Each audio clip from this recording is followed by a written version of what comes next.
The Sony a6700.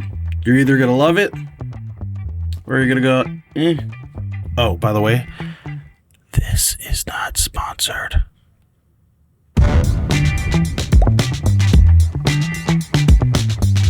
All right, so it's 2025 and you're on the hunt for the ultimate content creator camera. You want something powerful and also something compact. Perfect for everything. YouTube, TikToks, Instagram Reels, even a short film or a documentary. Well, let me introduce you to what I believe is the best camera in 2025.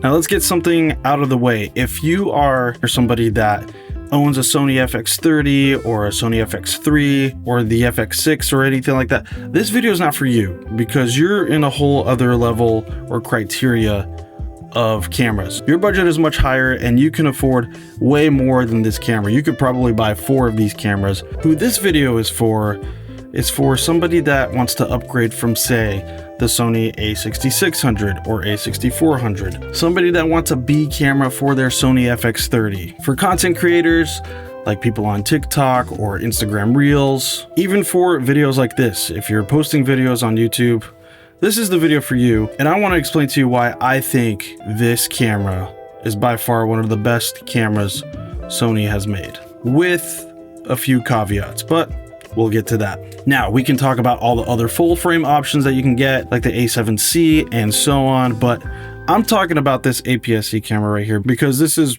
what we're working with. This is what we can afford. So the Sony a6700 is part of the Sony APS-C lineup. It hits the sweet spot when it comes to portability and performance. This thing in this little body is a beast. If you're upgrading from the Sony a6600, a6400, any of those cameras that had the flip up screen, let me show you. Now you've got a flip out screen and it's articulating as well. So you can do the whole vlog thing. It's also great for setting up shots too. So don't think of this flip out screen as just for vloggers. This is great for any content creator that's trying to capture some great B-roll, some weird shots, some interesting angles. This is a pretty good camera. Plus, it's touch enabled. It's a touch screen, so you can pretty much get anything going with a touch of the screen. Also, don't do this. I only have this open because I'm a professional and I know how to clean it. So let's go ahead and put this bad boy right on. Actually, I should probably take this serial number off. Oh, that felt good. So let's talk a little bit about specs. Well, before we get to specs, let's talk about the form factor. This feels very familiar. If you've owned the Sony a6600 and lower, then this is gonna feel very familiar to you. It's got that boxy feel. You've also got these batteries that are across the Sony lineup, and the buttons feel familiar too. There are a few buttons that are a little bit different. This I would consider to be a hybrid camera, so great for video and great for stills. So let's get into some of the specs. So the Sony a6700 has a 26 megapixel sensor. The reason why I got this is because I own the Sony FX30, and the sensor that is in this camera is basically identical to the one that is in the Sony FX30. So for my small shoots, the low budget shoots, the ones where I don't have to go out and rent a camera, I'm using these guys. I'm using the Sony FX30 as my A camera and the Sony a6700 as the B camera, and they look pretty much identical as far as color science and image quality. So whether you're shooting photos or videos, this sensor is phenomenal. It gives you rich colors, super sharp image, and a fantastic dynamic range. Even if you're not shooting in S-Log 3, this is perfect for those content creators that just want a great look out of the camera. We've got an oversampled 6K image condensed down to 4K. The same exact thing with the Sony FX30. So I know that when I'm shooting in 4K, it's gonna be nice, sharp, and crisp. You can shoot in 4K up to 120 frames per second with a crop. So that means buttery smooth slow motion with that oversampled 6K image. It's it's awesome. What's even better is the 10-bit 422 color depth. It's like I said, this thing is like a mini FX3 or FX30. With that said, there are a couple of caveats when it comes to owning a camera like this. You can't have all of that power and not have a great ventilation system.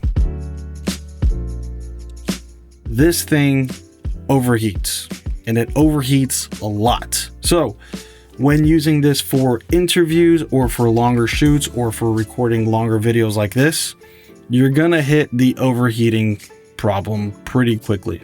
So 2 solutions for you when it comes to that. 1, shoot in a lower codec. I mean, nowadays when you're shooting stuff for social media, for YouTube, you don't really need that higher codec unless you're a pixel peeper like I am. I like to shoot in those higher codecs so that I have all of that information to work with. But 9 times out of 10, you don't need that. You don't have to shoot in 4K SI. You can do normal 4K, H.264. It's perfect. The other solution, and this is something that I found out recently because when I was shooting an interview, it really pissed me off. So I looked into this, and it's this guy right here, this little fan. This is an incredible piece of gear. And if you're going to get this for a B cam, or if you're planning on shooting interviews or doing long form content, I highly recommend you get something like this. This is a small rig fan, and I can't really explain it to you, but it really cools this plate down over here. I mean, to the touch, it feels like you're gonna get frostbite. It's insane. When you open this up, you can stick it right here. This is a part of your camera now. You know, the only caveat to this is the fact that you have to have it powered constantly, so it's not battery powered. So via USB-C, whether you plug it into a wall wart or if you have a external battery or something like that, then you can have this running at all times. And I'm telling you what, man, I went from recording 20 to 30 minutes and then overheating to now recording almost 2 hours and it not overheating. All that to say too, this doesn't have any record limits. You can just record for as long as this thing will not overheat.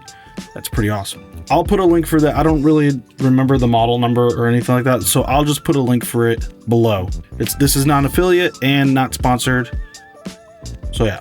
The other caveat to this too is that it's only got one SD port. So you can only put an SD card in there, and it's got to be a fast one in order for you to be able to record in that 10-bit 422 codec. So who is this camera for?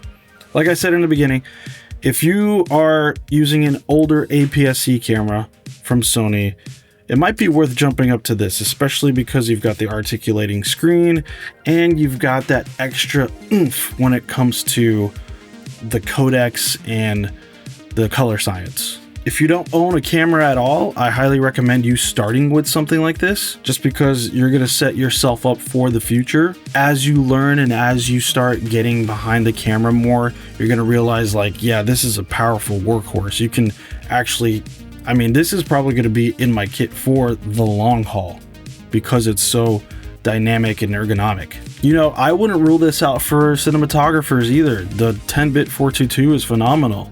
Another thing that I'll mention as well is that in 2025, there are a plethora of cameras that are really, really good. But what makes the a6700 stand out is its performance and price factor.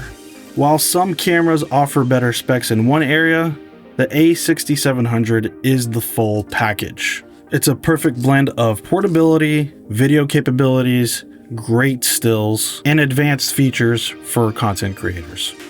Brand spanking new, you can get this camera for $1,500, or you can get it renewed for just under $1,400. And that is an awesome price to pay for a camera with these capabilities. So that's pretty much all I got on this camera. It's a great camera, and I think that's it. So, yeah.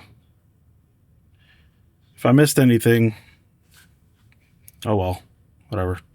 So thank you for watching. Please hit the subscribe button if you like this video. If you want to see more videos like this, hit the like button if you thought that this was informative and good content, I guess. Hit the notification bell so that you're notified when I post more videos, and I will see you in the next one.